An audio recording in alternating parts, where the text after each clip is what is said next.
Hey, how's it going? In this super quick video, I'm gonna show you how you can make an Instagram note and why you should even care. Well, if you go onto your Instagram DMs page, sometimes you'll see people leave little comments at the very top of your DMs menu. You'll see here that I have an option to click on myself and add my note. So I can add my note. Now you can add a number of things. You can connect your Spotify account if you wanna show people what you're currently listening to on Spotify. You can even share your geolocation if you're in somewhere cool, you're on vacation, you wanna brag about where you're on vacation. You can even write a prompt. You can say something like, who do you think's gonna win gold at the next Olympics?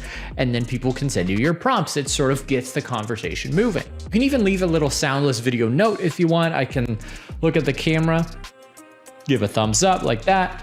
And then there you go. You'll see this is a little thumbs up thing that will now play at the top of my little circle when people go into their DM menu. But most commonly, notes are just used for people's fun little thoughts. Maybe you got a hot take you just want to throw out there to your friends, or maybe you think the Colorado Rockies are going to win the World Series. Whatever hot take you have, a lot of people often will leave those here. But how do you use this as a business? Write something that relates to your business. For example, if I have a sale going on and I am a contractor, I can come in here and I can say, book now for 50% off, exclamation mark. Maybe you have a potential client who follows your Instagram account but isn't quite decided yet on whether or not they're going to book your services. Just gives them that little bit extra push. Maybe they were a little bit hesitant to reach out before, but now they'll message you on DMs, and there you go. You have another potential conversion in your inbox. That is how you can be using Instagram notes as a business or a brand on Instagram. And hey, notes are cool, but you know what's cooler? Proving the social media ROI of those conversions, which you can do with Agorapulse. You got your inbox all in one place. So you don't have to go searching through those DMs anymore. Check out Agorapulse in the description below for a free trial today.